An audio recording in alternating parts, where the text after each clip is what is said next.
Go ahead, Kirk. All right, I'd like to call this meeting to order, and we could start with the Pledge of Allegiance. I pledge allegiance to the flag Of the United States of America, to the republic for which it stands, one nation, under God, indivisible. Thanks, everybody. That's interesting. I'd like to have a motion, or do we have a motion to approve the agenda? I'll move to approve the agenda.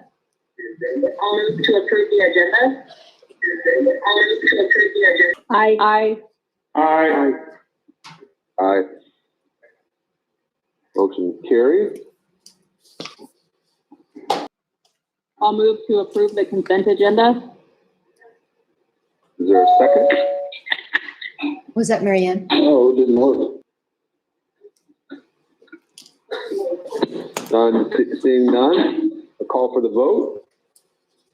All those in favor? At all levels, from the district office level to the building level, to principals, to teachers, to staff, to our maintenance, food service, technology, professional development, special ed, board members, parents, students, and our community. These really have been unprecedented times, but one is one of those examples. So thank you to everyone for patience as we figure this all out. I am also so very appreciative of the couple of things that we've been working on, aside from moving to a completely online and adjusting to having everything virtual and on the phone. We have met a couple times with the budget committee. We've had 2 meetings. We discussed with the committee the areas in which we knew how to make adjustments, same things that we talked to all of you about on the special board meeting last month. So we're currently working on those areas that need adjustments. And we're working on creating at least 2 different budgets so that we can working on providing updated information on our website for the levy in order to educate our community. We have an FAQ page as well as levy. So again, as I close this update, I would be remiss if I didn't say thank you again to all of our staff. They have been completely amazing, ensuring that our students have the tools they need, that parents have resources, and planning together to ensure that education continues. So thank you to everyone for everything that they've been doing and making these adjustments. Thanks. Okay. I would I guess Kirk and Sharon both would like to officially request a budget work session prior to budgets before they're presented to the public, in case we have additional questions or need additional information going forward. Perfect. So Alicia will work. Data is sending out to their parents regarding the levy has to do with how to request an absentee ballot. And I just want to, I think that was a great idea. And if we haven't already considered or have plans to do that, make sure that our parents know how to request their ballots and what the election will look like this year going forward.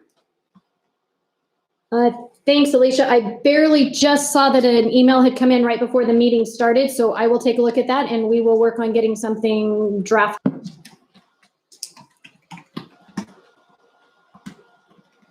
Okay, Sharon, I guess you're off the hook for another 10 minutes. Have open enrollment. We had ways to manage it if there was issues with. Yeah, Kirk, I'll just quickly, I think there had been some directives in the past about limiting the open enrollment and things like that, but the policy supports open enrollment. So we just, as a district, need to be able to move forward.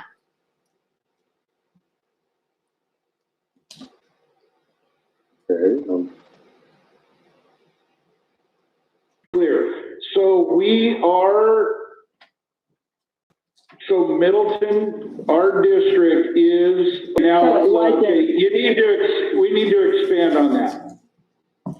According to policy, or is it? Well, our policy 3032. Yeah.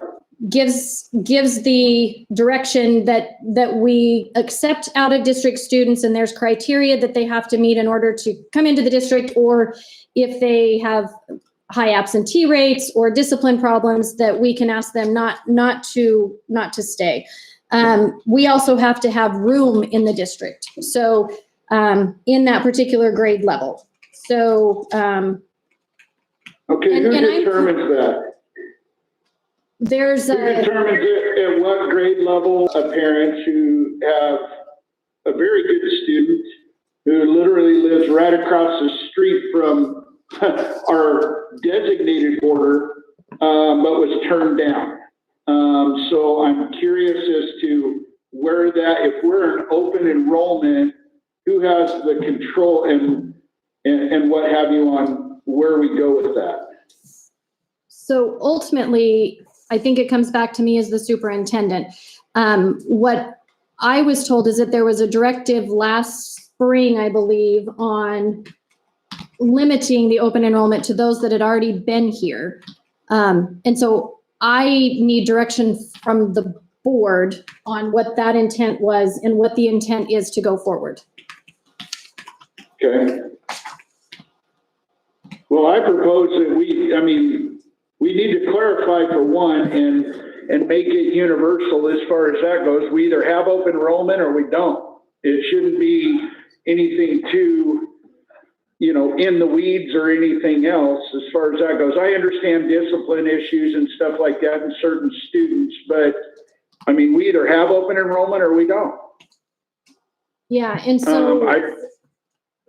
So if I believe now, just from my perspective, in opinion, that we darn sure could use the students. We have the capability of having more students. We get funding for those students as well. So I don't see why we shouldn't have full open enrollment. Can I give can you hear me? Yes. Okay. My only issue with open enrollment is, I thought that we had closed it down as of last year because, where are you going to put all of these overcapacitated already schools? So if you have open enrollment, and I get that some, but I just don't think it's a good idea right this time. Well, we have. Okay, but do you think, Mary Ann, just out of curiosity, I level be affected by that?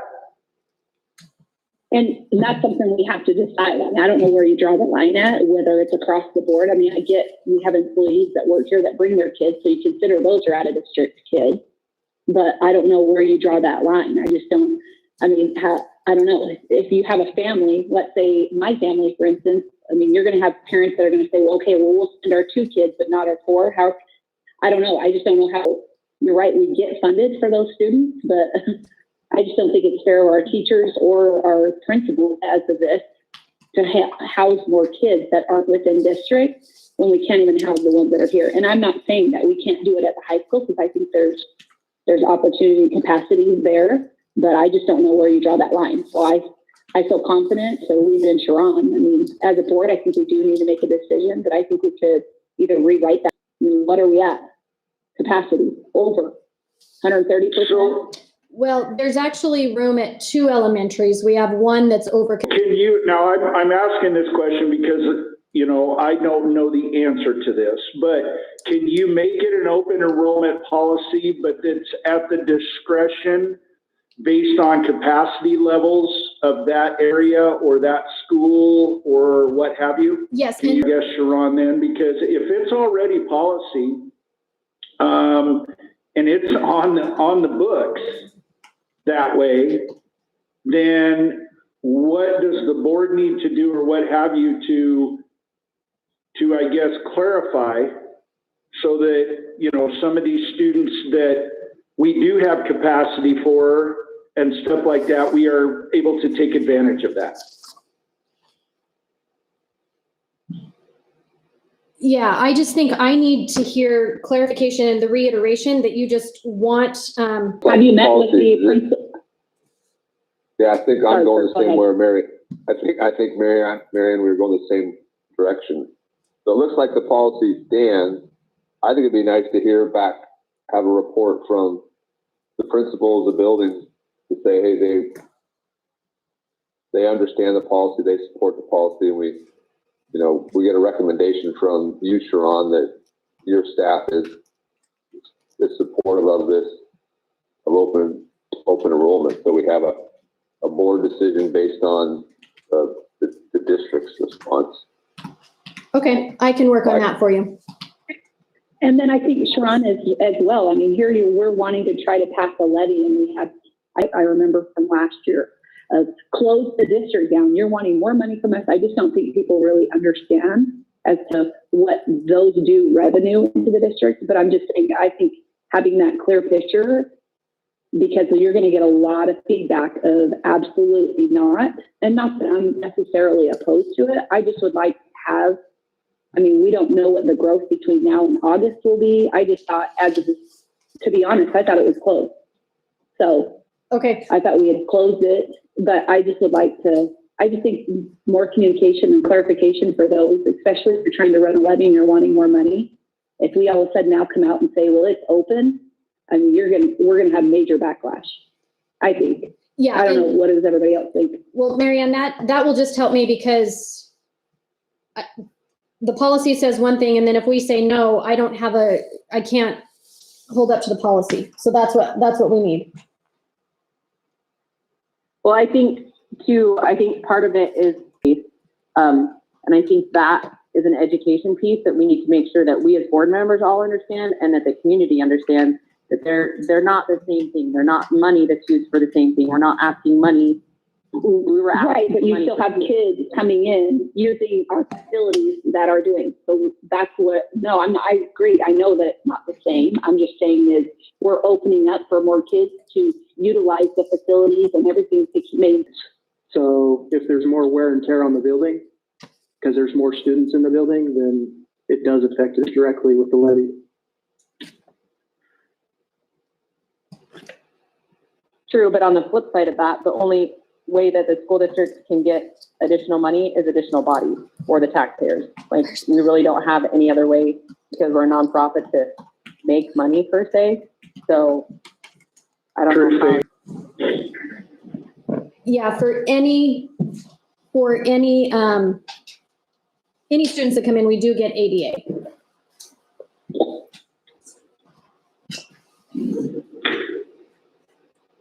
ADA I is, would just like some Average daily feedback attendance. from,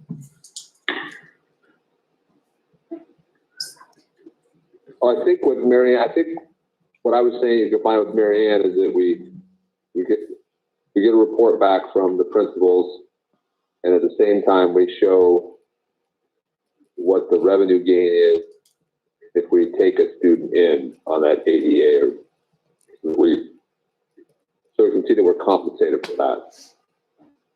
Okay, Principals are okay with it, and then there's a compensation package that comes with that student. It's not costing us money. And then I think we'll have enough information to understand it. Anybody else? and Sharon, not that we don't, I totally get where you're coming from, and I appreciate your judgment. I just would like to be open enrollment. What are their feedback? Have you done that? Or yeah, we've had ongoing conversations, especially at the secondary level where there is more space. And then at the elementary, we do have buildings with space. But I will clarify one more time, and then I'll get with Cheryl to make sure that I understand the full revenue with the ADA. Is there something in that policy that you would like to see changed, or are you? Oh, say that again. Sorry, is there something in that policy with how it's written that you would like to see changed, or is there any feedback on that end? No, right now That you I would- don't have feedback on changes right there. But I can dig in a little deeper too to see if there's anything that needs to be updated in the policy as well. I think why we're at it, we might as well, you know what I mean? I think get it clarified, and if there's anything revisions on it or anything with that, but Okay, thank you, Sharon. you're welcome. Do we have a maintenance report from Blue. Yeah, I'm going to ask Cheryl start first, and then I believe Blue's on the phone as well. So, Blue, are you with us? Blue, are you there? I am. Perfect. Okay. Can everyone hear me? I'm going to stand back a little bit here. If you notice in your packet, we attached the proposal for Design West for to update our 10-year maintenance plan. We've been talking about this, I know, for a couple of months and trying to get a handle on our maintenance costs. This is an update of our 10-year maintenance plan as required by the state of Idaho this year. The statute is listed down there, 398006A. In order to update, and they'll use our existing plan, they use the same software. I believe they did the analysis on the facilities 10 years ago. Actually, 5 years ago in 2015. So they should be able to streamline it and hopefully complete this project under budget. They have proposed an hourly, to do it on an hourly basis to save us what they can and not to exceed more than 14,700. I was expecting between 15 and 20,000, so that's better, I guess. Still quite a bit. So this is really important for us to determine our needs and set priorities, not only for the budget for this year, but going forward, as well as to help us identify very specific projects to include with the supplemental levy, and to clarify the ones that we have in mind. Are there any questions about this proposal? Why did they decide to do it per hour? Do they typically do it as a lump sum cost? You know, I haven't seen one where they do. So I think he just kind of stressed there that would allow them to give a not to exceed maybe a little bit lower than if they had to make sure that they, could cover all of their time, not knowing for sure what they're going to have to get into. And part of that concern was we have maybe some structural issues on a corner of the middle school. We have a corner that seems to be dropping. So if they need to bring a structural engineer, civil engineer in, that will change things. And so there are those type of caveats, I think, is why he thought, well, if they go ahead and list their people at their normal hourly rates and give us a not to exceed, if they need to bring in some higher level professionals, we can address it at that time. But they seem to be very familiar. I think Design West has done a lot of work for the district over the years. And I've worked with them at both the other districts. They do a great deal of school district work. And they're very familiar with our buildings, both from an improvement and construction. So I think they really are the quickest way and probably the cheapest way to get this updated. And they can. Would it be worth getting another bid for competitive reasons or not? Well, honestly, by the time we had someone come in, evaluate stuff well enough to put the bid and then to start from scratch, I'm pretty confident it would be considerably more money because no one else would have this kind of the experience with our existing buildings. Basically, what they're going to do is take the plan they did 5 years ago and update it versus start from scratch. And because it is professional services and under the dollar threshold, we don't have to go to competitive bid. But I did talk to Benetton, Matt Newton with Benetton, and really talk to him about whether he felt they were the best solution before I went to Design West. And he seemed to also agree that they would be the most efficient and probably have the most knowledge, historical knowledge about our properties. Does this $14,000 come out of the general fund? Is it subsidized or reimbursed by any state or federal money, or is it all in the district? It is, the state gives us maintenance match money. They give us money that helps supplement what they dictate we have to put into our buildings as maintenance. So we can claim this toward that, but yes, we will need to pay for it. We do have money in our capital improvement fund 410 that was set aside from when we sold the property last year, as well as when they sold those bonds for the security. Currently, there's about 500,000 in that account. I want to make sure that we set some aside for additional security going into next year. And then I have Blue on the line to talk about the Purple Sage fire suppression system that you've also been hearing me gripe about for a couple of months. And so we want to talk about that. That one has a pretty strong sense of urgency. So I would like to ask the board to consider paying for this inspection as well as the fire suppression completion at Purple Sage out of that capital improvement money as a separate board action, because right now with the buildings being empty is the time to do it, but also we're very concerned about a loss. And maybe that's a good segue right into Blue.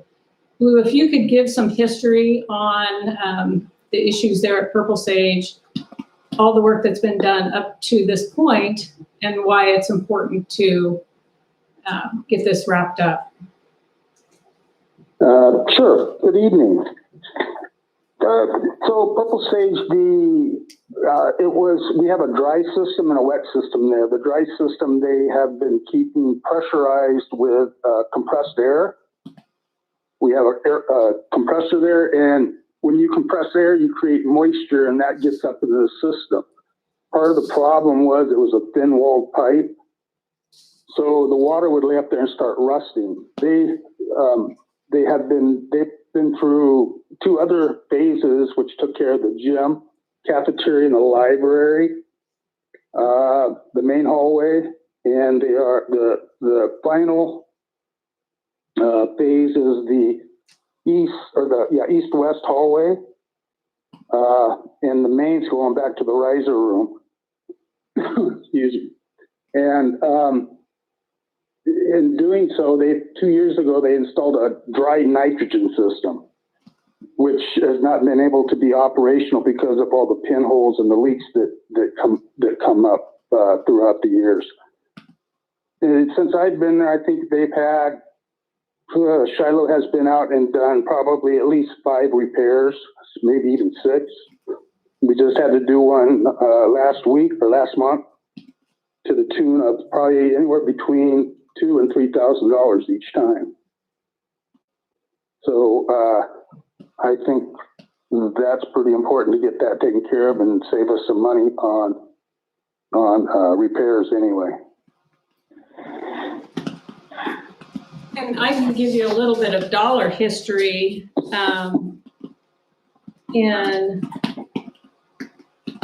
We had a lump sum repair in June of 19 last year, so we put $58,755 in one phase.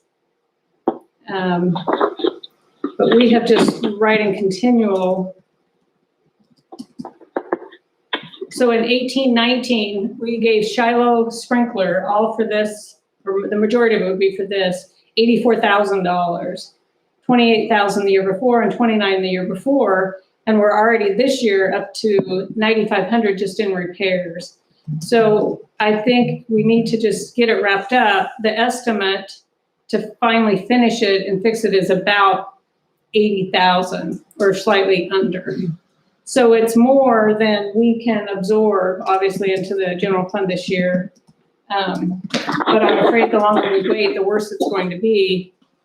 So if we could dedicate money out of the facilities, get that fixed, and get them started and get it wrapped up, and then have Design West complete their inspections quickly so that we can try to get information back to you guys as a board for our budget process, as well as for the supplemental levy and a priority listing.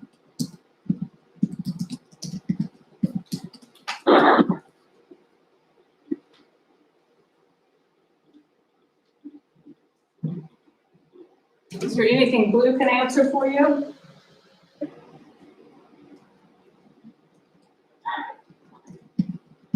So you said they just put that system in 2 years ago?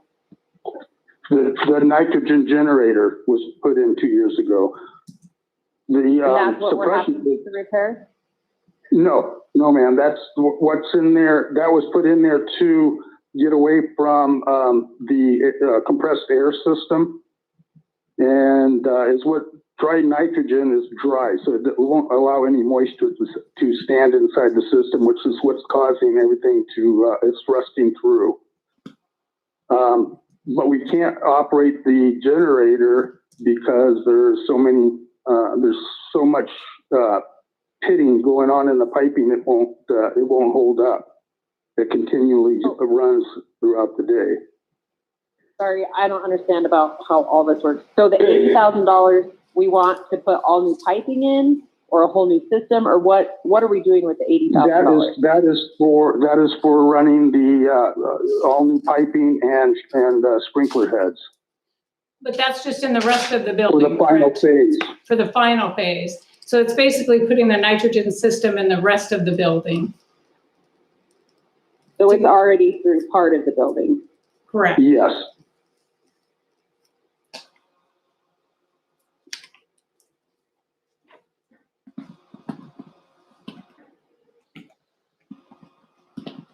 Okay, but I have a question, Blue. So you said we have a wet system and a dry system. Yes. So the nitrogen system obviously is not for the sprinkler heads. Is that for the wet system? No, the nitrogen is for the dry system. Is what that does. Because it's out of the conditioned space. So you run nitrogen in there. You keep it pressurized. So whenever a head is tripped, it trips the pressure switch and allows the water to flow through. But you don't want any water up there in the system. Otherwise, it could freeze, which we've had pipes freeze before out there too. Sure. So basically, that generator is a glorified pressure tank is what it is. Exactly. Okay, I'm with you. And that's what this 80 grand's for, is to replace all the piping that has not been replaced so far. Yes, which is 2 wings, classroom wings, and the mains going back to the riser room. Okay.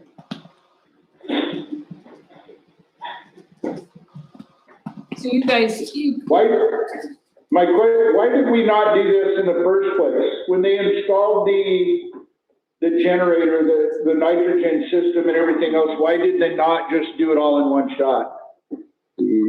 That I don't know, but that I'm assuming it was not cost effective for them to do it all at one time. I'm assuming. I don't know. I wasn't involved in any of that. Well, it seems to me if it wasn't cost effective then, it's not now, because they've never fired the generator up. So it didn't work. I mean, I'm a little confused there. Well, I guess whoever put the system in, they ran it with compressed air, and that's where we stood. And then over the years, they've been trying to get it to back up to operation away from the compressed air, and that's when they went to the nitrogen generator a couple of years ago. Okay. and This has been an ongoing issue, is my understanding, long before my time even. Sure. well, and Briggs, Marianne, or Alicia, do you guys have any history on this? I don't. I only remember history with the outside sprinklers. I don't remember anything inside, but Marianne, you might know more just because you're up there a little bit more. Yeah, I don't either. I remember them doing the outside system, but I don't. I think we were all put on right then at the time of whatever it approved it. I honestly don't have any recollection.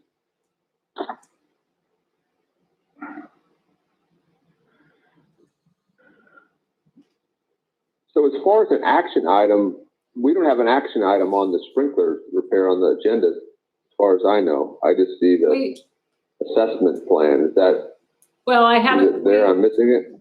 We have it listed as maintenance, facilities maintenance items. So there's actually the two Okay.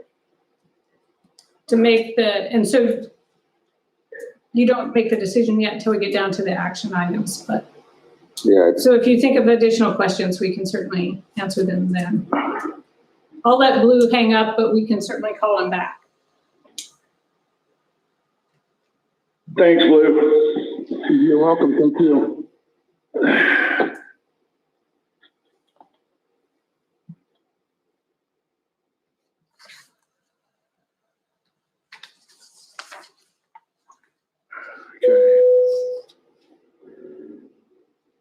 so we got 2 reports left. We have, I guess we'll come back to this building assessment during action items, but so we can have questions then. So next up on the agenda is Lisa. Thank you guys for having me tonight. I just wanted to give a quick update and help explain kind of what we've done so far in response to COVID-19 as far as curriculum, technology, and special ed go. I think Gina probably has a link to a website. Perfect, thanks Gina. As far as curriculum goes, we've really tried to break this thing down into 3 phases, just so you guys understand where we're coming from. Phase 1 was really the first 2 weeks of this. And so we looked at that time frame from March 30th to April 6th, and what could we do with our staff during that week, and then what could we do once we had students come back April 6th. And so we're going to finish what we called phase 1 April 20th, which would be next Monday. And so the purpose for having phase 1 was just so we could still respond and react to what the state was doing and what decisions were being made prior to really making long-term plans, not knowing for sure if we would be closed for the rest of the year or not.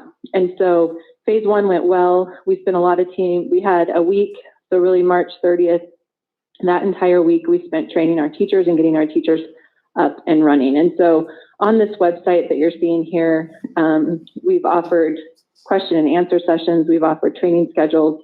We're continuing to offer training schedules, provide resources, not just for teachers, but also for parents, and make sure that teachers really had a place to go and the support they needed really 24 hours a day, pretty much over the last few weeks to ensure that this transition was as seamless as we could make it.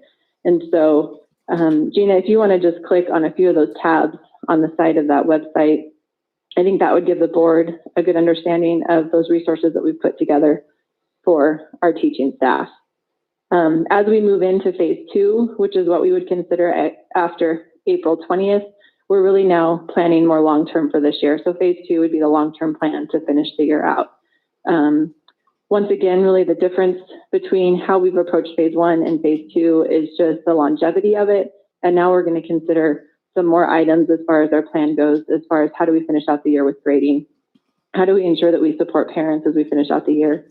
And then what essential skills do our students need to make sure that we have them best prepared to move on next year to the next grade level or to post-secondary institutions, whatever those goals might be for the following year. And so that's what phase 2 looks like, is really what we're doing now to get ready till May 22nd. And so we're offering, once again, an entire week of training this week for our staff, where we're going a little bit more in depth about what online classes look like, what are some support that we can offer our staff as far as training to continue what we've already started. And then we'll continue this training through this week, next Monday, and then staff are going to take time to prepare for classes for the rest of the year. So we're making sure we build in that training time and then that planning time for our teachers as well as we move on to this next phase. We're going to continue to stress with teachers, with parents, with community members. We are looking at essential skills. We are making sure that students are not negatively impacted by this pandemic as far as their academic success goes. And we're really focusing on what can we do to help academic growth occur as we prepare for next year. When we talk about phase 3, what we're already doing is really planning for how are we going to address whatever gaps we may see in the fall. So then long term, we're prepared next fall for when students return back to brick and mortar type of school. And so that's kind of a high level overview of what we're doing on the curriculum end. We also, outside of those Q&A sessions for staff, we have people responding to tickets and being supportive for staff really 24 hours a day right now. We're providing 2 NNU credits so staff can get continuing education credit as we ask them to make this transition. And so that's really what we're doing on the staff end. We've also added information to our COVID-19 webpage. We've created, teachers have helped us do this and we appreciate their help, video tutorials for parents to help parents navigate the site of this, whether it's Google Classroom, how do students turn in assignments, whatever that looks like. We've created those video tutorials. We've also provided packets of work with teacher guides so parents have that information along with the answers to help support students. And then we've asked building principals to do a lot of communicating out to their individual parents at their schools. And so we really appreciate their ability to continue that communication for us. As far as technology goes, I'm just going to highlight a few items for Mike. You know, we've got 82% of students using our technology, so district-owned technology. So 18% of our students are using personal devices. And Mike's team has been able to get all of that 82% sent out to students, help get them up and going. We've got some MiFis in place, internet access, and so they've done a great job of supporting that. We've also had 57 staff members request devices, so we're supporting those 57 staff members with devices as well. Quick overview on SPED. Really, you know, on SPED, 4 key points is focusing on safety, health, and the welfare of the students, really doing whatever they can to provide free and appropriate education for students. They're documenting their efforts and really looking at compliance during this pandemic because the Disabilities Act was not built for COVID-19. So just making sure that we're looking at compliance and doing everything we can to stay within the parameters of that. And by doing that, they're offering face-to-face services to our SPED students. We have telehealth going on with OT and SLPs, and they're communicating weekly with families. And so that's really where SPED is focusing right now. And so this week, our focus is just making sure we get phase 2 up and going successfully. We've had a lot of positive feedback on phase 1, and so we just want to continue to build on that momentum and once again, just try to make this as seamless as we can for staff, students, parents, everybody involved. So that's kind of a quick overview of the work we've done. I would be remiss to not take a minute just to say thank you to everybody who's spent a lot of time, effort, hours over the last month preparing and making sure that we're off and running. And so hopefully they all know who they are, and there's a list a mile long, but we appreciate all their support from all of our departments as they've put a lot of time and effort into this. So thank you. And if you guys have questions, I'd be happy to answer what I can. I just have a question, Lisa. Are you guys getting any support from vendors since everyone's going digital? Are the vendors reaching out and saying we have these other modules or different things that you can use to help with this online turnaround, or are we really kind of left to what we have in our own devices to figure it out? You know, the vendor support is absolutely amazing. We pretty much, anything under the sun right now, we can get a 30 to 60 day free trial of. And so not only are the vendors that we've partnered with and purchased things from in the past reached out and done a lot of work for us as well, but pretty much anything that we want access to, vendors are stepping up and helping us out. So we've been able to make this transition pretty seamlessly without any cost as far as purchasing any new programs or purchasing platforms to support us. We've had to obviously have a little bit of cost in ensuring that we have paper packets and items for parents, but as far as ability, access to resources, curriculum, we've had amazing support from vendors where that saved us quite a bit of money as we've transitioned. Awesome. Well, you guys have definitely put in a ton of time, and I see it. I know in my kids' stuff that they're working on, and their teachers are all doing a great job. So thank you so much. Thank you. Anyone else? Well, thank you, Lisa. I know it's been nonstop, weeks on end. I hope you enjoyed your spring break. It was one like no other, but we are lucky we've had a solid systematic approach to this, so we appreciate all the support. So thank you. Well, thank you for working through your spring break. I appreciate it. No problem. Brian, you're up. Well, thank you, Kirk. Good evening, board. Thanks for taking a few moments to talk a little bit about Middleton High School for this certainly interesting year that's been put before us. You know, our virtual world has started, as Lisa just mentioned. We've really tried to center this around a student-first approach, especially in that phase one, where really our teachers are focused on reaching out and connecting with students. There's always some that have challenges either in finding internet access or having an appropriate device. We've had a ton of support from our district office, certainly our directors in all those areas. Kudos certainly to our IT, Lisa's department for keeping us in a good trajectory to get everything answered and taken care of. And even though we're still in that phase, we're still reaching some students. I think we're doing a pretty darn good job. It's fun to listen to our teachers call me, send me an email or a note on text and, Brian, I got 28 of my 30 kids logged in today for class, and it was super exciting for them to, and I think it's vindicating to them to know that kids are really interested and they want to be in class and they want to be learning. So it's a support that's been happening through, not just through our district, but our parents have been great. They've been having their students knuckle down and get in contact with us. So this is really a community-wide effort. It's really been something to watch. So with that, we want to establish some routine and structure.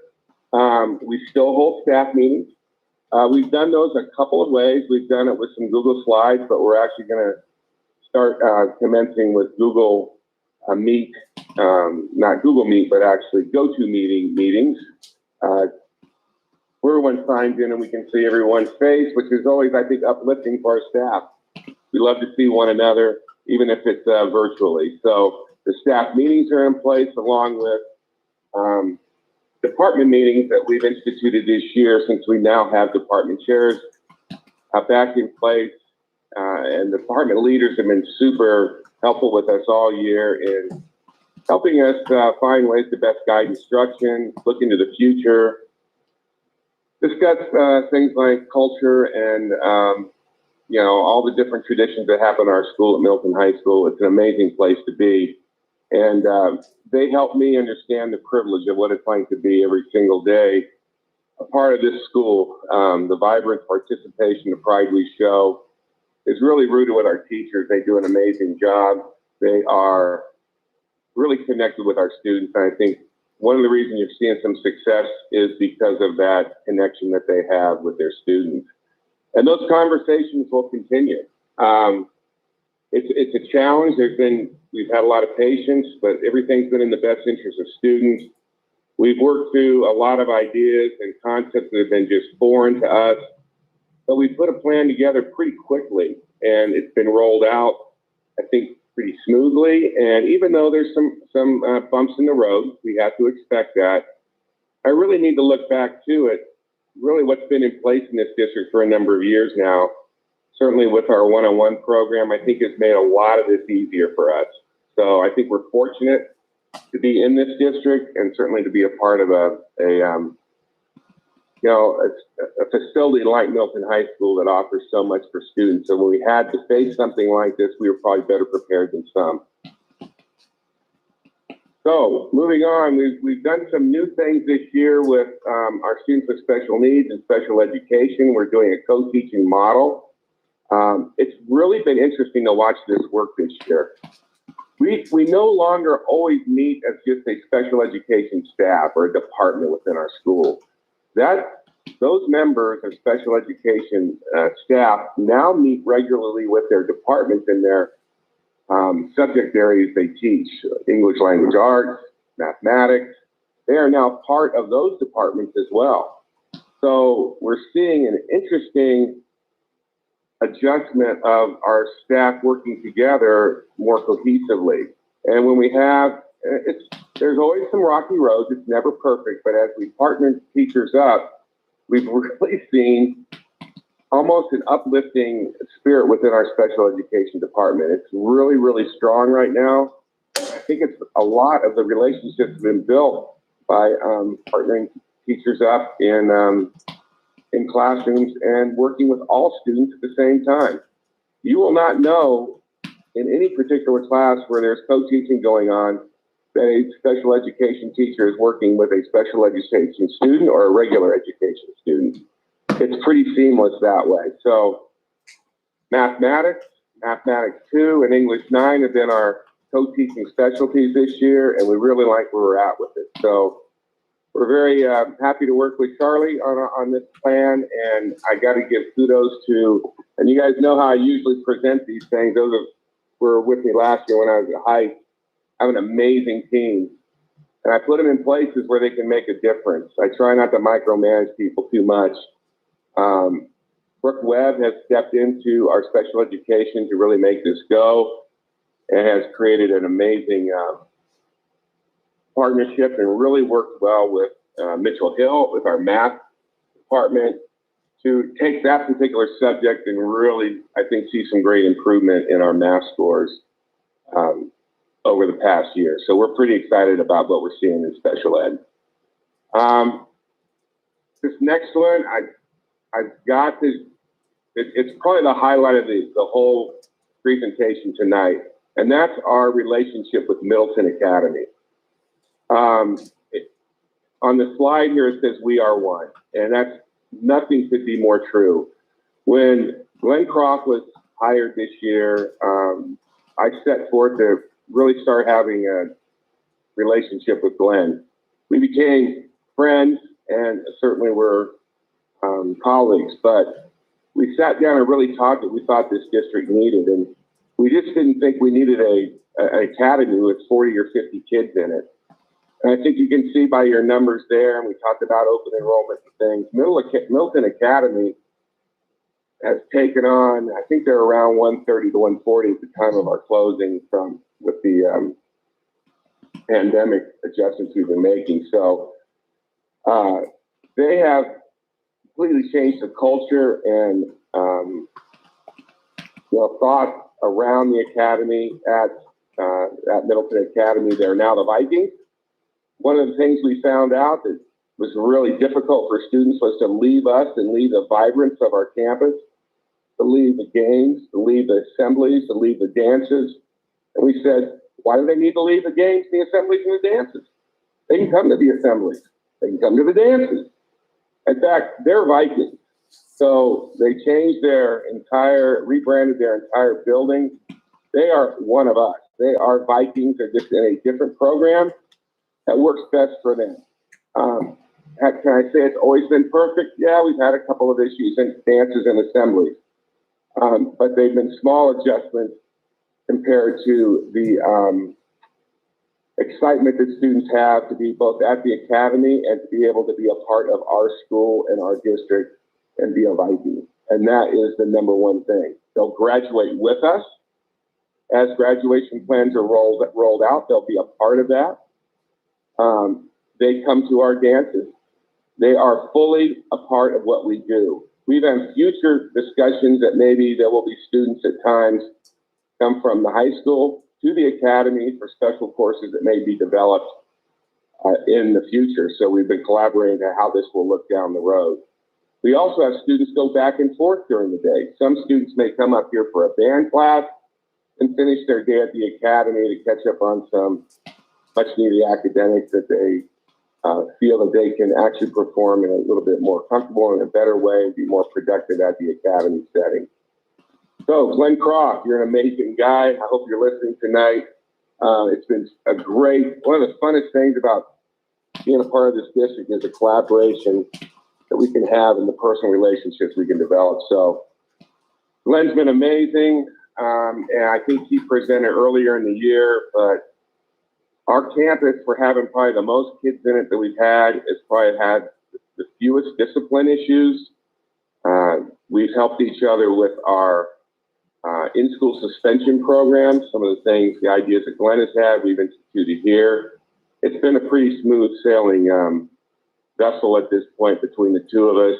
A lot of the preconceived concerns about the academy, about maybe not being the place to be, I think have those perceptions have been erased and kids are moving back and forth. So again, what an amazing collaboration we're having with the Academy.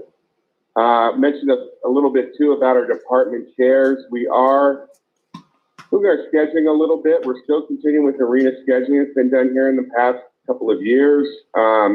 However, we are a part of it here in the district or the administrative office. We have a master schedule house within the administrative offices, and our department chairs are advisory discussion partners with us in how our master schedule will look, when we place and where we place prep periods, the different number of sections we'll have for each class, and some things with, you know, developing electives for our students.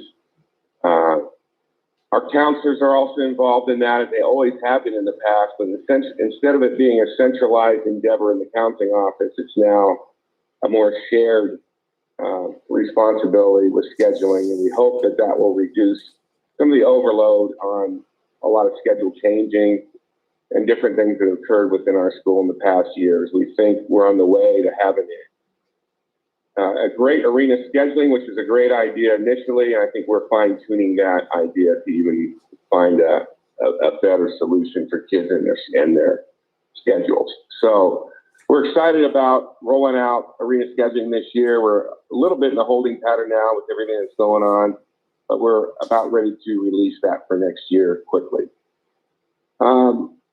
As always, and if last Friday night proved anything, and I know many of you were there for our Be the Light campaign. Thank you. So many people in the community certainly were involved, but we had a lot of ideas. This came, I think, almost as a national campaign across the whole U.S., but we had board members get in touch with us. Certainly our athletic director was involved with other athletic directors in the district and other principals.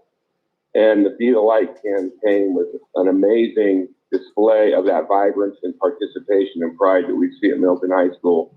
This is hard for us, to be quite frank, in a dynamic high school setting, such as Middleton High School, when you take away the one thing that kids probably make, the one lesson they get outside the classroom more than any, and that's their social and emotional growth. Their interactions with one another, I just wish sometimes all of you could be at our school every single day to see what happens, because I know you get snapshots, and I appreciate board members coming up to see what's going on here, and certainly coming to our games and activities. But this place is so much fun to be on a daily, minute-by-minute basis, walking in the classroom. But with that said, Friday night we found a way, right, to get people together and come through the parade and the line with our community. And I'm so proud of our community, certainly our students, staff, and how that came to being. It was really something we needed emotionally, and it was a very emotional event. There were a lot of people driven to tears during that event because it was such kind of an overspill of emotion that showed as people went through the line. So it was really exciting to see, and I think you can understand how this building runs, and you can do all the technology you want. It's a beautiful brick and mortar building, but it really runs on people. It runs on the enthusiasm and the vibrance of our students, and it's why it's such a privilege to be at this place every day. All year it's really been that way. If you remember back to our HOCO, homecoming activities with the parade, our assemblies for several years now have been really, really good here at the high school. And I've got to reach out and mention Johnny Hollinger to you, who really is the organizer behind a lot of what you see with our assemblies, our activities. Johnny does a great job, as does Madeline Cunningham with our leadership students, and our students and student council. We have so many things going on here on a typical week. It's really been a lot of fun. Another thing we started this year was our state send-off. We've had an amazing band director come on board this year, a graduate out of BSU. He's really found a home at Middleton High School. He gets the band fired up. Our state qualifiers march through our halls with our band. they're sent off to state competition. And we do this for all of our participants.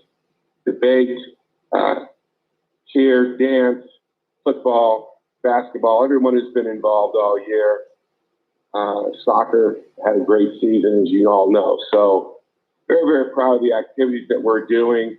Even lunchtime around here can be a lot of fun. We do lip syncs and dances and all kinds of various fun activities. So we keep it light, but yet I believe our students are engaged, and that's what keeps them actively going to school and excited about being here every day. They miss this place, and I know all of you know that. We kept the attendance stickers. That's been a tradition here at Middleton High School, a great tradition. This year, students are designing the stickers. And you would not think that stickers would have that much of an impact, but look at Dutch Brothers every single month and the line for people to get a sticker that says Dutch Brothers. It's darn near the same way here at the high school. The kids line up, you get their next rolled out sticker for, having great attendance and doing the right things here at school. So it's an exciting place to be and another tradition. And I believe the sticker program is now a full-fledged tradition and part of our culture here at the high school. Certainly our wish assembly, this goes beyond just one person or a couple of people, or over the years, it's now a full-blown tradition. It's our wish assembly and our week of giving, very heartwarming. There's a short video in the presentation that maybe you can open up and see a little bit later. It was from KTVB that did a nice review on that on the news. So it's excellent public relations for our school and district, but it's certainly just so much fun to watch our kids really get in the spirit of giving, which a lot of people think kids are selfish, but our kids are anything but selfish. They're all about giving. So, and maybe that's different when you see them at home and it's birthday time, but when they're here at school, they do understand. They know our kids in this community are raised the right way through their faith, their family structures, whatever the driving force is. I've got to hand it to our parents and how our students are raised, but we capitalize on that, and our students love to give. So I'm proud of them. MHS activities and groups and clubs are just off to a amazing start and continues throughout the year. Certainly I've mentioned student council, our FFA are award-winning on the state and even national level. Cheer and dance, amazing groups that have done that sometimes are not given the credence they should. They are highly regimented groups that practice, unbelievable practice sessions that they put in on a daily basis, sometimes early in the morning when everyone's still in bed. So they do great things. Certainly our drama, our speech and debate, again, sometimes a couple of programs that may not always be on the forefront. Mr. Bergstrom has led this in the year one. It's our first year for speech and debate, and we already had one of the individual make it to state. We hosted Drama 3, District 3 drama events this year on our campus, and that was so much fun to see a group of students that are really motivated by sometimes that maybe people don't think are as traditional ways, maybe in sports, but we have participants that participate in a sports team, they're involved in drama, and it's really fun to see those kids show a different side of their lives and their talent. Our band, as I mentioned before, our new band instructor, the competition band and winter percussion, we hosted a percussion performance here at the school, which was really, really great. Our choir, what else do I need to say? It's legendary in the city of Middleton. They are all 9 minutes at state. There's always standing room performances at our school. I don't know any other program that can exemplify greatness and amazing achievement more than our choir. Clubs, boys and girls lacrosse is just going. I remember when this was just starting a few years back when I came to Middleton, about 4.5 years ago. It wasn't even really something we had on the campus, and we have an amazing amount of participation. And girls lacrosse has really taken off this year. It's been a lot of fun to watch. Ski and snowboard.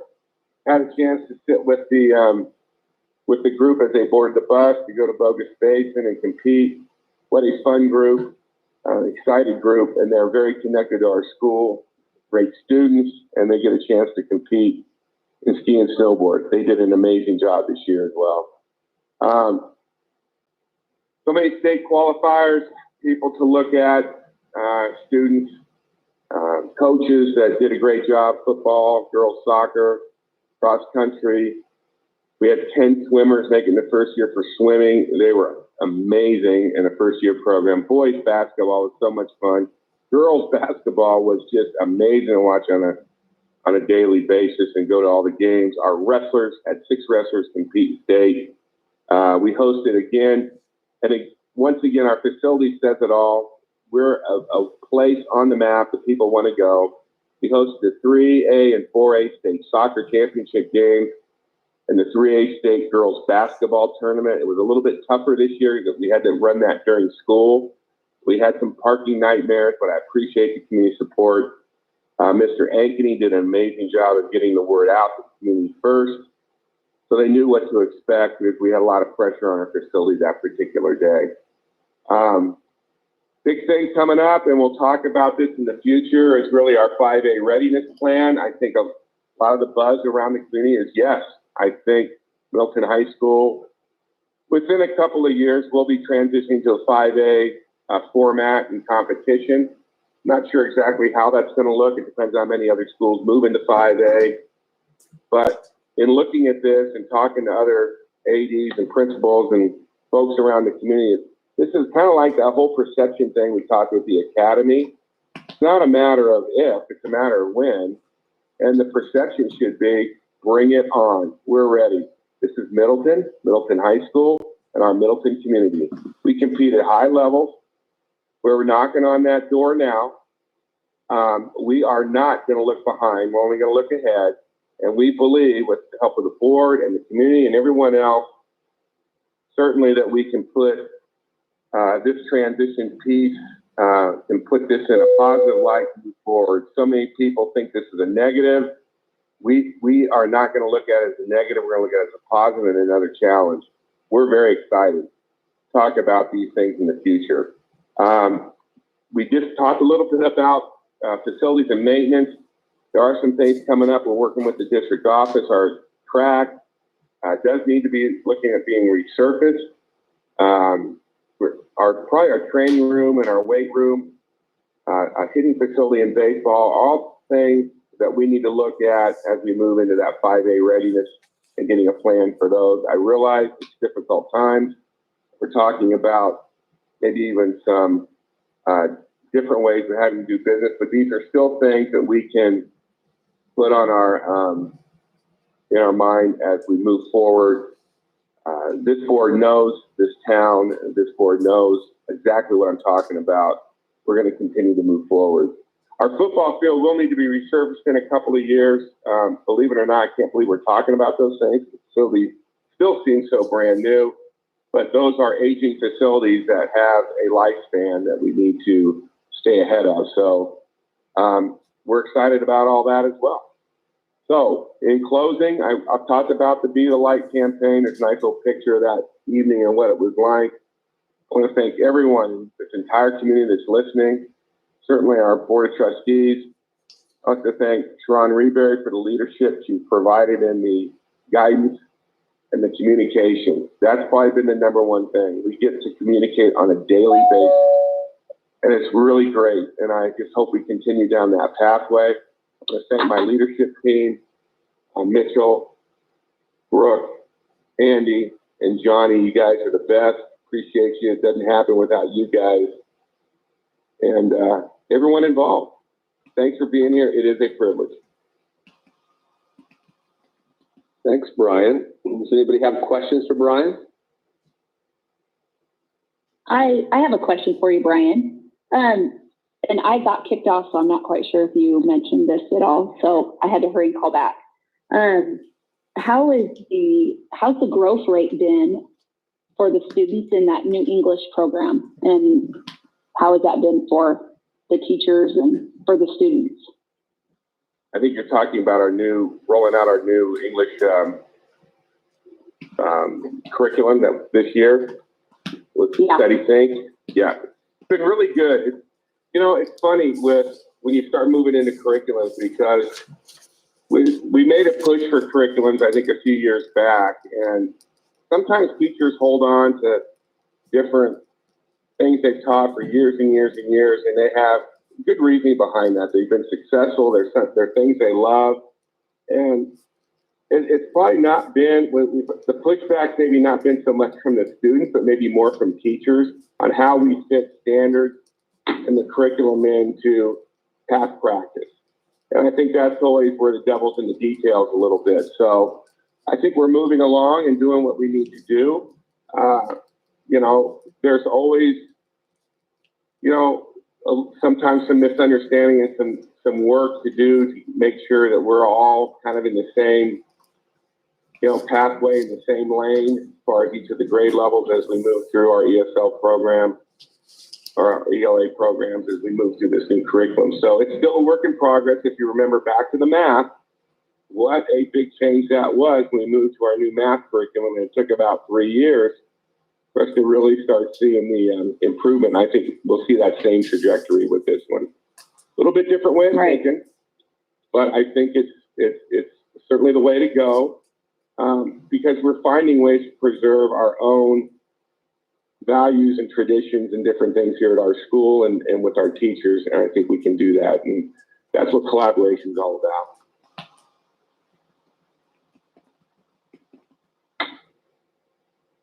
Anybody else?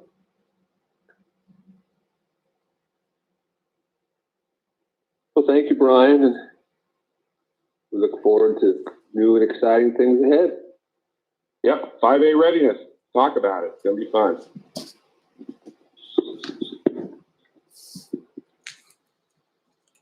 So that concludes our reports. We move into action items.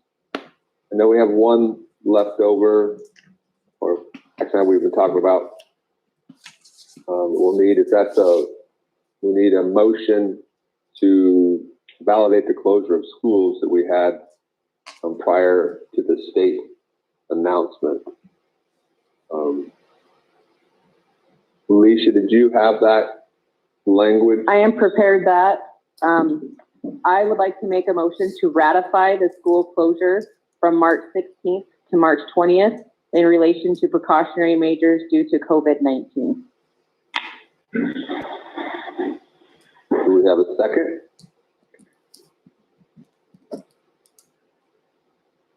I second it. Do we have a motion and a second on the floor? Do we have any discussion?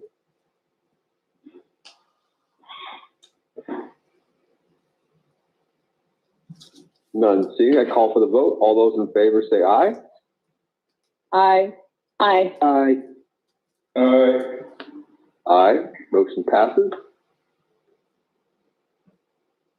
The next action item is this facilities maintenance that we had the presentation on before it blew. I understand the study. I'm a little confused on this fire suppression system that's been going on for years. It sounds like we need it. I just don't know if does this end here or is it continuing? That's my question is what? I guess, can we go ahead and open it for discussion, Kirk, without a motion? Can we discuss first? Is that okay? I think we need a motion on the floor to discuss, I guess. No, or how many? I think you do once it's an action item. Yep.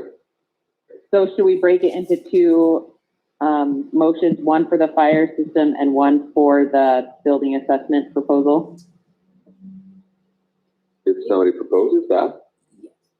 I would like to make a motion. Do you want the motion to make two separate agenda items? One being the Middleton building assessment proposal and the second being the fire suppression system. Do we we have a second? I'll second that. So now we have a motion, a second. Do we have any discussion? So the motion that's on the table is just to make two motions. So we're not voting for or against either one right now. The motion was Correct. made just so that we have a separate motion for the building assessment proposal and a second motion for the fire suppression, just to clarify that for everybody. Correct. Is there any discussion on the motion? Seeing none, I call for the vote. All those in favor, say aye. Aye. Aye. I, Aye for me as well. The motion passes. Briggs, do you want to register a vote? Well, I did. Did you not hear? I'm good with that.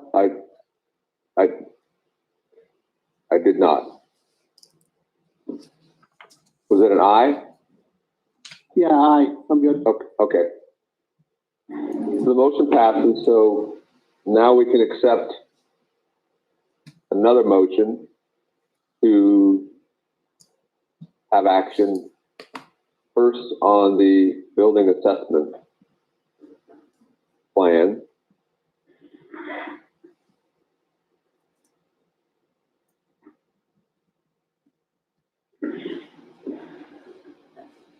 So Cheryl, is this 14 grand or roughly 15 grand for the assessment? Is that is that along the lines of what you would normally see for cost-wise for an assessment?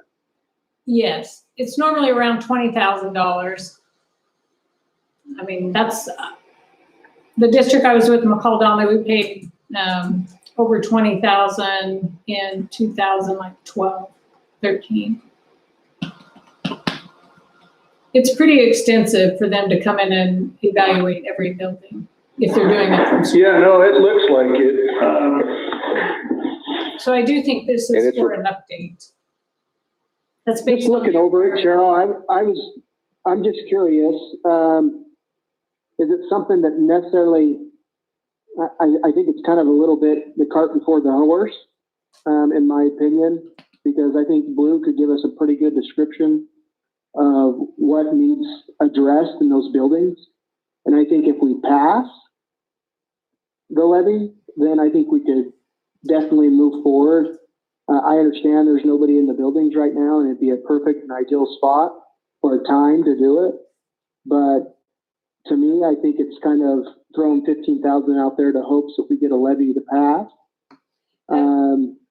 That's just my thoughts. I think we have enough people in the buildings that can identify issues at hand that we need addressed, that we can put in front of the public to make an educated vote on the maintenance side before we throw 15,000. I understand that's a max at it, but in the world of business, everybody seems to hit the max. Okay, if I may clarify though, Briggs, this is an update of our 10-year maintenance plan, which is a required document for the state Department of Education and Department of Public Works. And so Didn't we have it done in 15 though? it has to be updated every 5 years.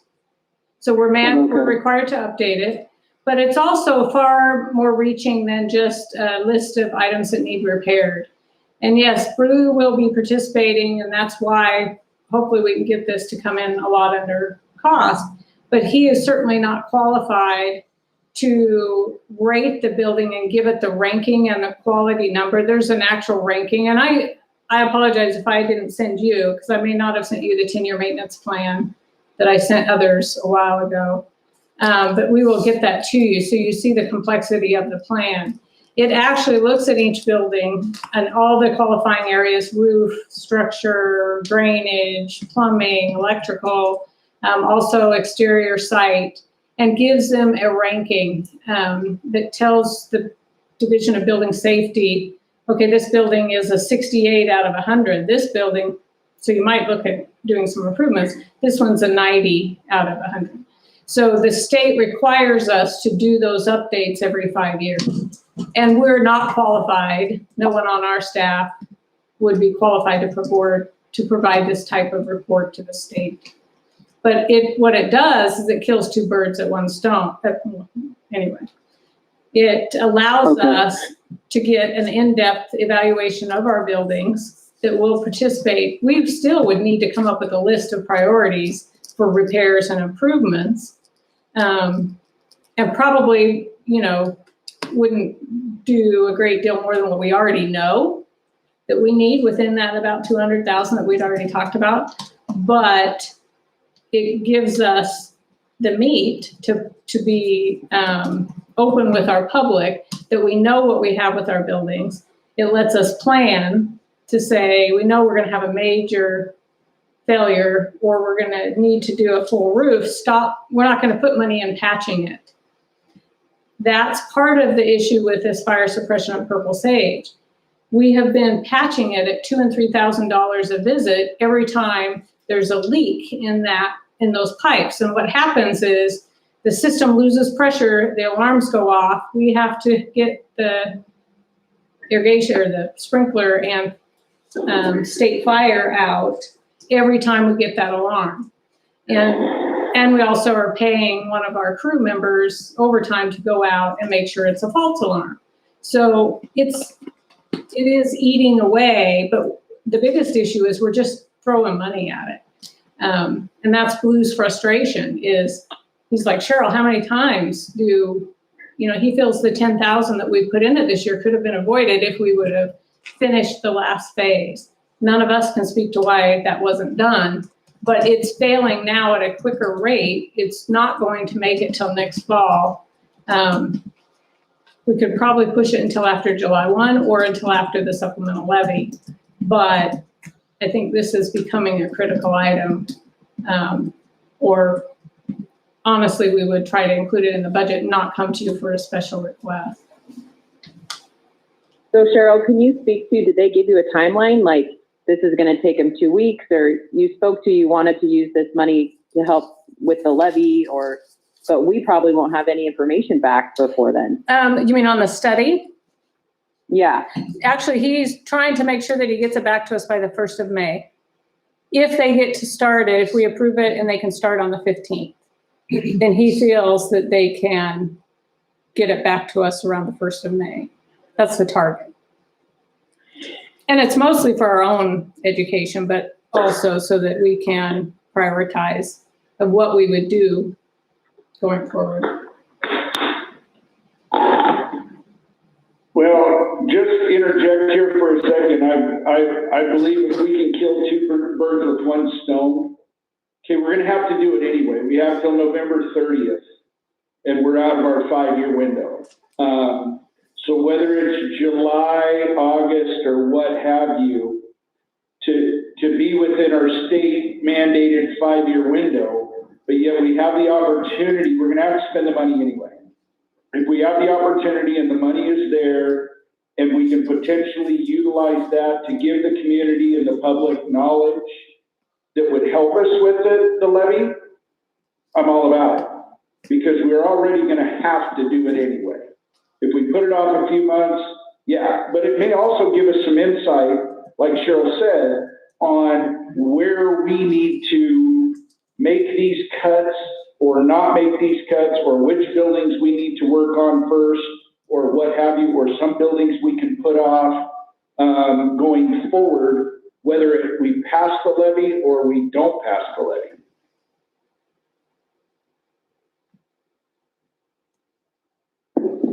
I see both sides, but I can also kind of agree with Briggs. Like, it's hard to spend that money when we're asking for money, we're trying to cut budgets, we're trying to figure this out, and yet we're still spending, I don't know.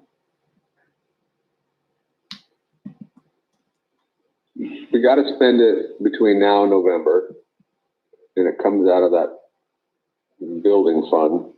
So it seems like if we spend it now, we have more advantageous than just spending it in 2 or 3 months. What was does anyone remember what our prior budget had earmarked for that money, what we had set that money aside for?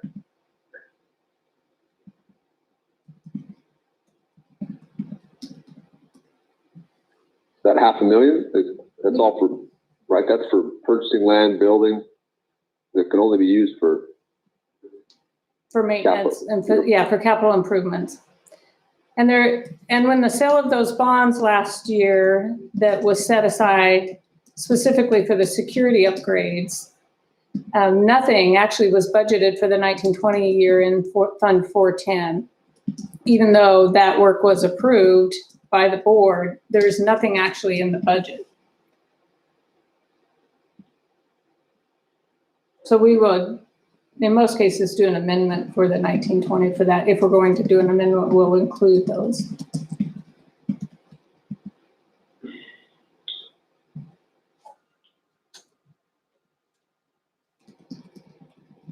So if I'm clear, this will have to be spent no matter what between now and November?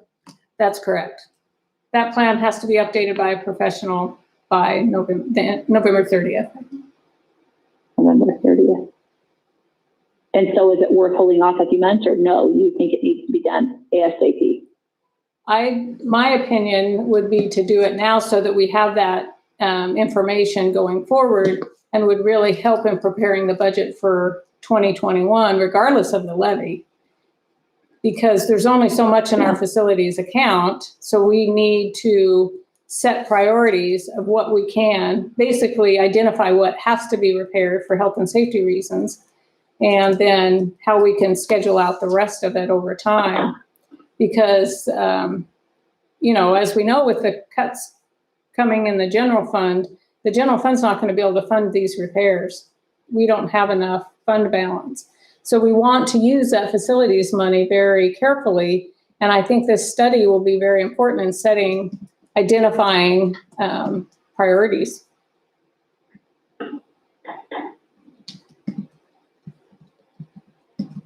So I do feel now would be the best use of the money and probably the least expensive to do it now.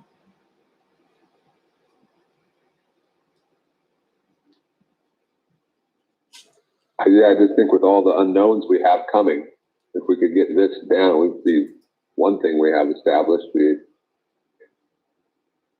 holdbacks next year on the state funds. We might as well, if this is one thing we could do to help our budget, to have some insight on what's coming. It seems like we got to do it before November. Why wouldn't we do it now during the budget planning time, to where we could actually have a roadmap? Hey, Cheryl, do you know what it takes to be qualified to give one of these plans? Honestly, I can't answer that, but I would assume a civil engineer, architecture, something in that way, and have a public works license in the state of Idaho. I don't know. There's only a few really that do them. And having historical and Doesn't each city have one? I'm sure Or they contracted out? I'm sure there's more than one in this. I'm not sure what you're asking. It's Well, I'm just trying to figure out what it would take, and it's probably too late right now, but and Blue, I don't know if Blue's the guy or not for it, but I mean, the way of maintenance of how it's foreseen going in the future, it'd almost be beneficial for the taxpayers in the community to have somebody on board that is qualified. And I don't know if that means that we send somebody to get trained to be qualified, because we have older buildings, and moving forward, I think it could save some money. I know right now it's not the time, but I was just curious of what it would take, and I think if we could piggyback on anything from the city, and help from the city, but right. maybe they contract it out. I don't know. Yeah, I can't answer that. I think it would be very difficult for the district to be able to afford someone with an engineering background, the civil and architecture that we're gaining by using a firm that can provide all those. But we do work very closely with the Division of Building Safety. They come through our buildings at least once a year. We have a whole list of red tags right now that we're dealing with. So we do work with the state, And then, going forward, I don't really know what the Idaho's requirements would be, for someone to be able to sign off on something like that in-house. There's some advantage, I think, to having a third party. Sure.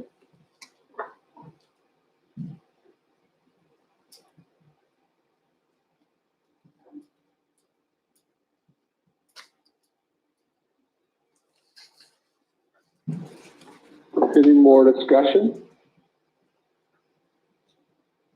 Cheryl, so if we went and did not do it right now, what does that, does that put you in a tough spot as far as trying to do with the budget, or if we held off for a few months?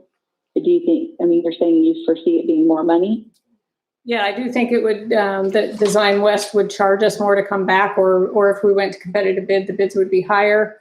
And yeah, I don't think it would be, we would really be able to set or define a budget going forward for facilities repair and maintenance. Not to mention, we could be pushed up on timing to get the inspection done in time for that November date. But I think from my perspective and for Blues, would be very helpful to have it now for budgeting, but also for him for scheduling.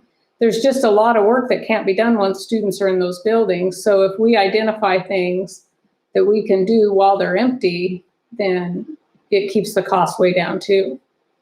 We know we have some roof issues. We know we have a structural issue, at least on one corner at the middle school, that's collapsing or sinking somewhat. We know we have moisture intrusion at the Annex A, and we also have it at Heights Elementary. We know for sure we have it at the maintenance and IT building at different levels. And if those come to pass, or if they're true, if they're what we think it could be, then we may have mitigation issues that we're not going to be able to do with people in those buildings. And also, we need to understand the safety impact of any of the repairs. And so to me, if it's money that we're going to spend, and I do think it's less to spend it now, that it would be prudent to spend it, and so that we have the knowledge, we have the information we need to budget for next year, and also to start factoring into our long-range plans for growth. Because we don't want to keep repairing a building or patching something that we're in 2 years or 3 years we would tear down. So we need to understand the life of our buildings. And even the high school, as wonderful as it is, it's aging. We have control systems that haven't been maintained that we have to upgrade. We know that the athletic fields are only part of it. We have gym floors, and we have 3 of them there. The weight rooms. In all honesty, we haven't been maintaining our facilities to the best at the level that and not to poke fingers at anyone, but it's just really important to understand what we have and to know so that we can make critical decisions. There's a lot of stuff that we can wait on. We know that. There's stuff that is not critical, but it's really good to understand those things that are. And until somebody comes in and evaluates them at that level, we're just guessing. And as good as Blue is, who's honestly over and above what I've seen, he has an incredible HVAC background. He's worked for districts, huge districts. He understands the power plants, the operation side of it. But he doesn't have the expertise to make these calls, and certainly doesn't have any idea to know the dollars that we're talking about. And then as part of this study, they will give us best guess estimates of what it would take, or what they think without going to bid of the cost of these recommended repairs also. And, the buildings that are in some of the better shape might surprise you. It's some of our older ones. So it's, something, I just think that it's money well spent for planning and trying to schedule going forward, and that we are going to spend it. We are going to spend it. We have to. We'll be out of compliance if we don't get the update to the state. And I don't know what the impact or what the fallout of that would be. I don't know if they can affect our occupancy permits and different things that are required for us to be housing students. But there's a reason they have us do this, and I think it's valuable to the district. I agree.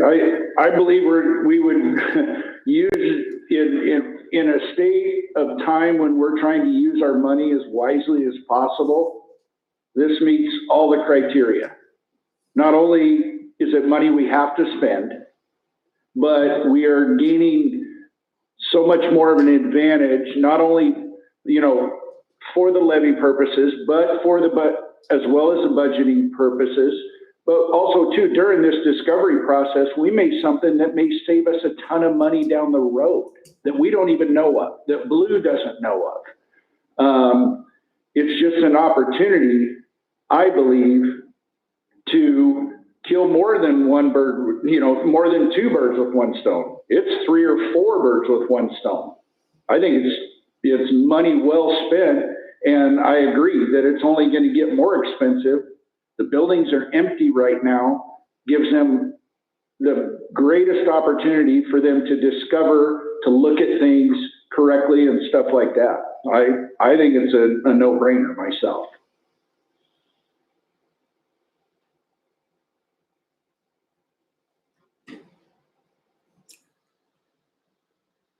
Any Thank more you, Cheryl. discussion?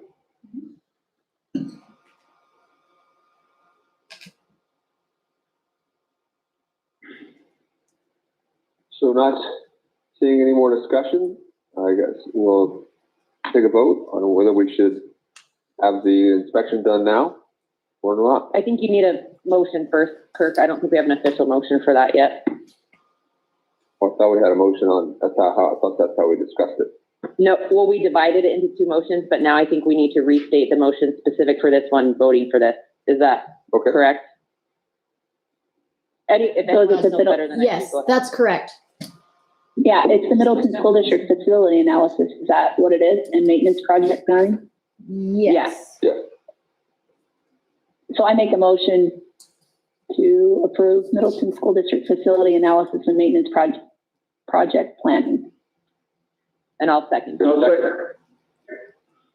second it. That was Mary Ann and Derek. Okay. We will go ahead and take the vote. All those in favor say aye. Aye. Aye. Aye. Motion carried. So the next item for possible action is about replacing the last section of the nitrogen gas-filled dry suppression system at Purple Sage. So Cheryl, that's 80,000, right? Yeah, just under. I think the bid was 78 something. Okay, so it's roughly 80 grand. Yep. Okay, if I'm correct, because this is before my time, so they put the nitrogen generator in 2 years ago? Yes. And is that when they upgraded a portion of the facility, was at that time as well? Yes. Over a 2-year window. It looks like they put the nitrogen generator in, replaced part of the pipe, and then last spring, looks like we paid for it in June, did another big section, the library, and I get mixed up on the sections.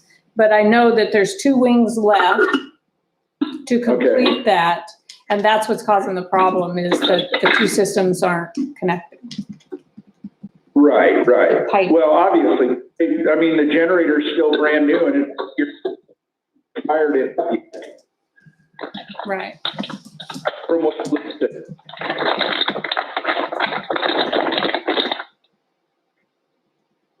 Okay. I almost wonder I think I would feel more confident if I waited to hear, if we're gonna have this facility maintenance review for them to come in and look everything over, if they have different or more specific recommendations, if they're gonna have it back to us by May 1st, I don't know if pushing it out a month is gonna be that big a deal or not, but I would hate for them to come in and say, oh, this doesn't meet code, or it's not gonna work anyways, and us just say, well, we just put another 80,000 into it. And I don't know if that's a possibility or not, but that's, I guess, where my concern is. I think I would feel more confident going forward if they had already looked at it and we had a green light from them. That's just my thought. Well, that's for me too. I'm like, where does this end? Does this 80,000 mean we're done? Or does this mean next year there's another piece to it? It seems like we should get, one, our inspector, but then two, our vendor gives us some type of relief going forward. We did have another vendor come in and look at it because I just was struggling with the whole thing. I have been for months. And the cost was considerably higher, but it did sound as though the system could, be continued and finished. So that in itself was comforting, but I certainly understand, and 2 weeks won't make a difference. I mean, I don't know that he could be on site that quickly anyway. When's our next? So does it hurt us at all to push it to next month's meeting, giving us opportunity to get those inspections from Design West? No. I mean, I think the risk is we'll have another service call, but that's true before they can get out here anyway. So I think that's what I would recommend. Let's just table it until May. And then to the May meeting, if we have a special meeting in between and it's become an urgency, I'll put it back on the agenda. If we have a special meeting for our budget stuff, then if something's changed, I can always bring it back. But I would feel comfortable going ahead and table that piece. Just keeping it on the radar for this year. So, okay. So I guess by not taking action, we don't need to take any action. So well, if you make an action, We need to a motion to table take an it action to table it. and tell us where you want it. So usually you say, I'm going to table it to the May meeting or June meeting or whatever. That it helps us building the agenda going forward. It doesn't get forgotten. So do we have a motion to? So I'll make Table a it? motion. I'll make a motion to table the nitrogen gas field at Purple Sage Elementary till the May 2020 meeting. We have a second? I'll second it. The motion and a second on the floor. All those in favor, say aye. Aye. Aye. Aye. Aye. Motion carries. So action item 6C is to appoint a school district representative for negotiations. Alicia, you've been doing that. Do we have a motion to continue that or to change that, or? I think. Should we make a motion and then do? Well, I need to clarify, do they need a motion for all three people? So in the master negotiated agreement, it says that it's there's 3 members from the district and 3 members from the MEA. So, or representatives from the MEA. There's and I don't know if it specifically lines them out. So Sharon would have to tell me if it says superintendent, financial officer, and 1 board member, if it uses them by titles, or if it just says 3 people from the district. Let me double check on that. I thought it said, who, I'm pulling it up. We need to appoint all 3, not just the board members, Yep. if I remember correctly. Let me pull it up and see where it says. And what negotiations are we talking about specific? So I can speak to that if that's okay, Kirk. Sure. So we've had a pre-negotiation meeting, and this negotiates their contracts. It negotiates stipends for coaching, and negotiates time off, what the calendar, their work days and professional development looks like, anything that when I say they, I mean the union, is part of their realm, I guess. And so when I say salaries, the state gives us a set amount of money to distribute between the career ladders, the rungs of the career ladders. And so basically we say you have X amount of money. We don't care how you distribute it among yourselves. You just get X amount of money. Whatever makes you guys happy is really how it's worked before, so that we stay in budget and they can appease the teachers on their end. Benefits is something that's on there as well. And so we had our pre-meeting and everyone is agreeing that the financial state of the state of Idaho and the education department, as well as the Middleton specific budget, is up in the air. So we tentatively set our first date for April 21st to do non-financial negotiations. So it would be like wordsmithing, like if they don't like wording or policies have changed or state legislation has changed that would influence the master agreement, just updating that type of thing. And then going, looking at the financial part later in May or whenever the state and the district has a budget to work from. Gotcha. Okay, thank you. Okay, so I did find it in here. It just says that the negotiation team shall consist of 3 members appointed by the board and 3 members from the association. Okay. So typically it has been the financial advisor, the superintendent, and a board member, but that doesn't mean that it has to be that way. That's just how we've done it in the past. Alicia, do you feel confident as you've been doing this before and stuff like that, is there a need for a change to not have a superintendent, advisor, and a board member? Or do you feel comfortable with the way it is right now? I feel like that's the strongest team to make it most time effective. You could definitely negotiate with other people, but it would be a lot more phone calling, a lot more checking. Like, for example, if we didn't have the financial person there, a lot of the stuff, especially when you get into finances, you have to run by them anyways. And so it cuts out a lot of extra people if you just have them in the room.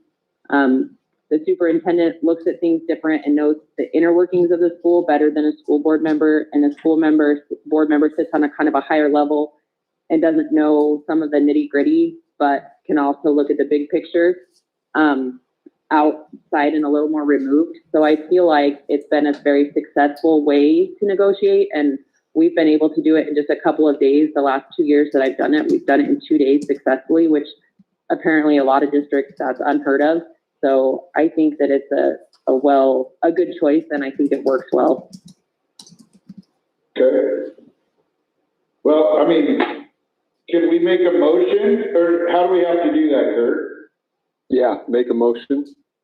Well, I make a motion that we have Sharon, Cheryl, and Alicia as the representatives for our district. Is there a second? I'll second it. Discussion.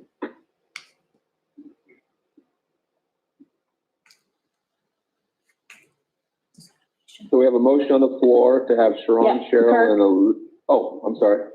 Sorry. I would like, and not that Alicia has it, but I would definitely like to see other faces from the board participate in this. If somebody's willing, I would like to see, just to have a well-rounded view of what negotiations look like from, if there's somebody else that would be willing.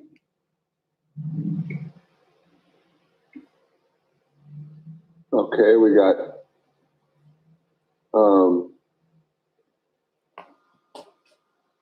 Briggs and Derek on the budget committee. Myself as chair. Is there? Well, I think if somebody off the budget committee would be a good, just to see where the negotiations lie and where we're at in budget, if Briggs or Derek. I think it'd be just to change it up. Not that Alicia hasn't done a good job. It's just, it'd be nice to get different facets from different people's views.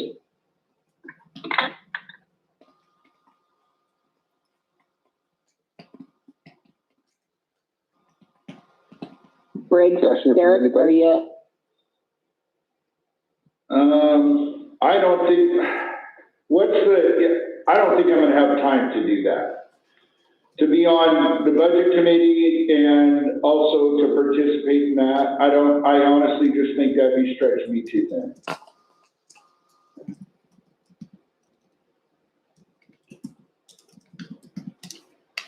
I could be part of the negotiations.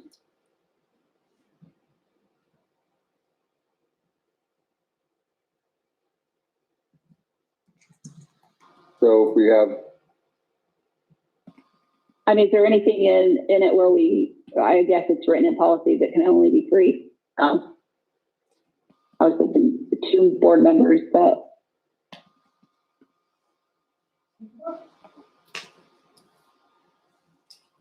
Yeah, do you know that, Sharon? Well, it's just written in the negotiated agreement that it's 3 members appointed by the board and 3 members from the Okay. association. So, I mean, technically, you could choose 2 board members and somebody from the district office, or leave it Cheryl, myself, and a board member.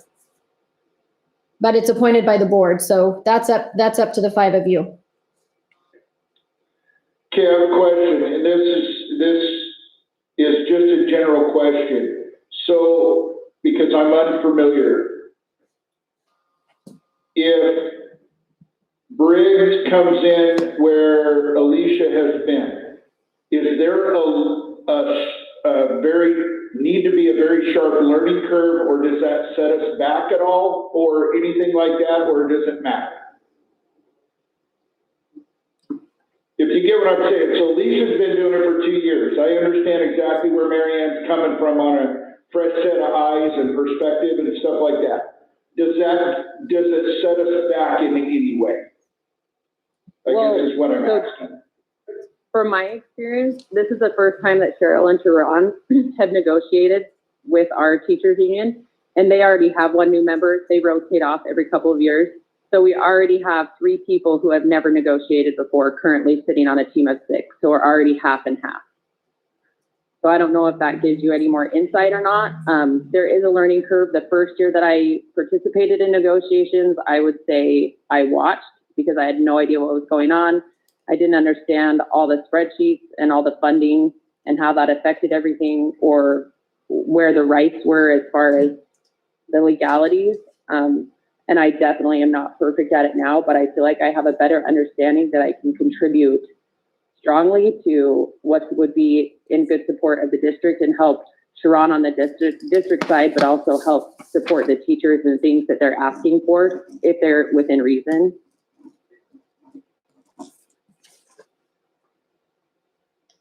yeah, and I think you've done a good job, but I don't think that it would be tough for anybody else to step in, and I think it'd be just good to change it up. Well, and I have negotiated before, but just not in this district. It was a very long time ago. Yeah, no. But I have full confidence in you, Sharon. Thank you. And Cheryl, have you participated? Oh, Cheryl's participated before in negotiations as well. Not here, obviously, but. Yeah. But I think there's a motion on the floor, so you either need to amend the motion or vote.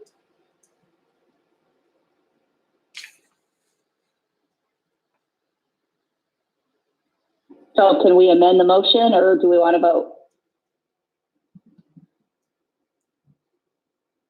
let's have a little more discussion. So I see the idea of change makes sense. Alicia's done it for 2 years. The first year you're coming up to speed. The second year you're active. We have some experience with Sharon, Cheryl.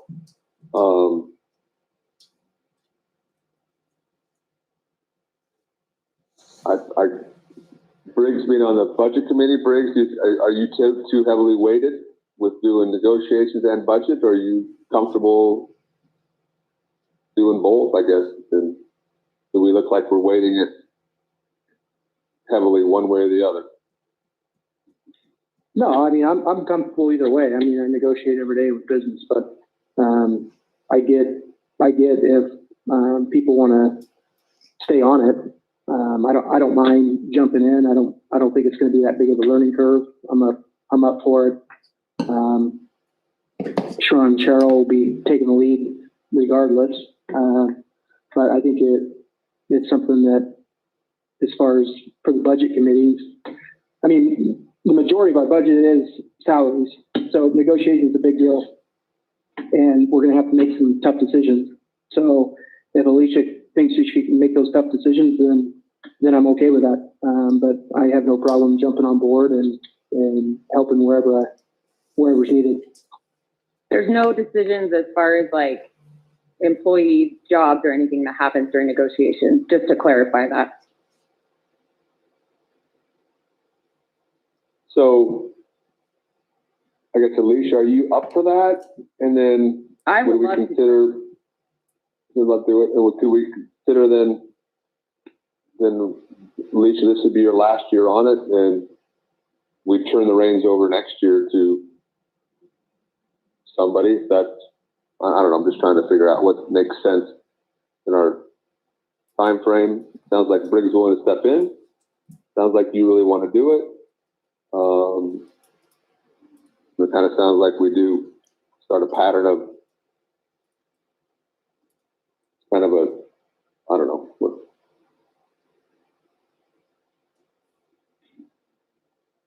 I need a little. I think just I call say for the vote change it and up. I'll be fine either way. Yeah, All right. So the motion on the floor is to have the committee consist of Alicia, Sharon, and Cheryl. We have a second, and Unless you're modifying the motion, that's what you need to either, yep, we didn't, Okay. we just called for that vote. So I guess all those in favor, say aye. I,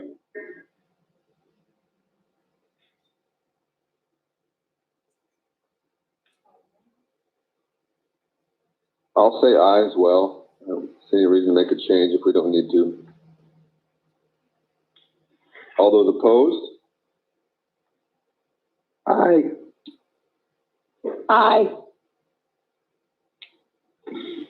So the motion passes 3-2.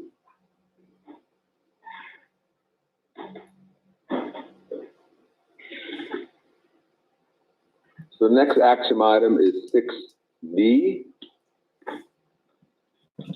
Extension on evaluations to the end of April, as opposed to April 15th. Is that correct, Sharon? yes, that's correct. So by policy 5045, it's written in there that the evaluations by board policy need to be finished by April 15th. However, because of all the shift in learning and everything, we need to give our principals a little extra time. I think some of them are done and some are almost done, but if we could just extend that to April 30th,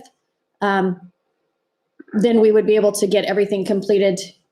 So that, because principals are now having to meet virtually with every teacher, online. So that is the ask. If we could just change it only for this year, from April 15th to April 30th. I'll make a motion of the extension of evaluations to the end of April for building principles policy 5045. For the year. I second it. I For the second year it. of 20. So for the year, Yeah. that's just for the year of 2020? Yes. Do we need to qualify that motion or amend that motion?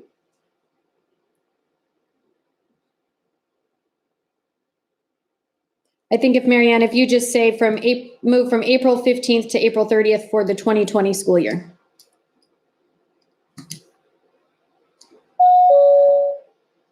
Did we lose somebody? Sorry, you lost me. I'm back. Your motion I- was good. We just have to have it for this year only. Okay, so do I need to restate it? Yeah. So I make a motion to have the extension of evaluations to the end of April for the building principles policy 5045 for this year only of 2020. I second it. We have a motion on the floor with a second. Do we have any discussion? All those in favor say aye. Aye. Aye. Aye. Motion carried. That brings us to end of a general session, and we need to move into executive session. So we'll need a motion to do that. I'll make a motion for Idaho Code 74-206 to consider the evaluation, dismissal, or disciplining of, or to hear complaints or charges brought against a public officer, employee, staff member, or individual agent or public student. Do we have a second? Second.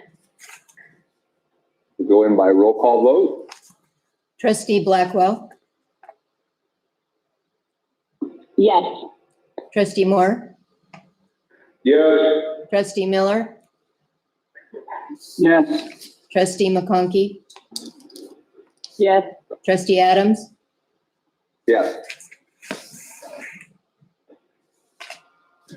Motion carries, so I'll leave it up to the IT team. Tell us what we do next. You just stay on the line and I will mute the live session.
Okay, Kirk.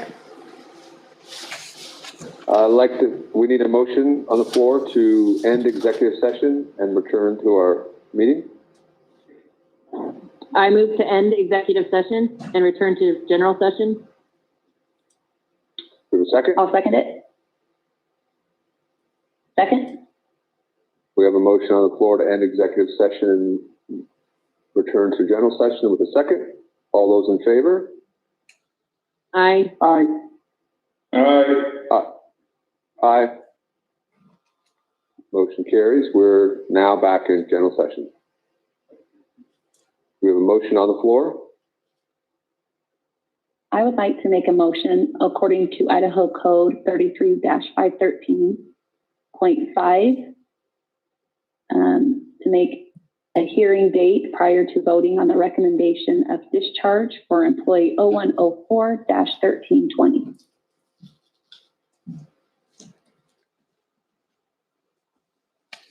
I'll second that.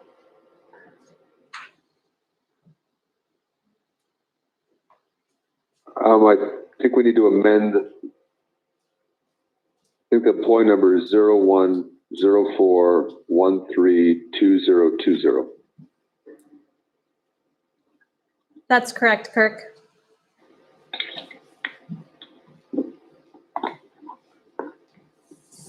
I make a motion to amend that. Do we need to reread that, or can we just amend that to add the 220 on the end?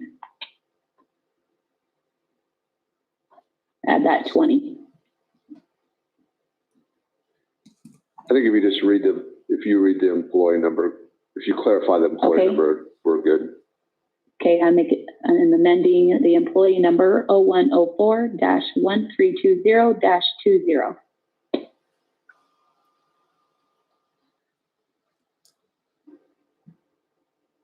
We have a second. I'll second it. All those in favor, say aye. Aye. Aye. Motion carries. We have a motion to end general session. I make a motion to adjourn the general session. Second. Second. All those in favor, say aye. Aye. Aye. Aye. Thank you, everyone. Thank Thank you. you. Thank you. Thanks.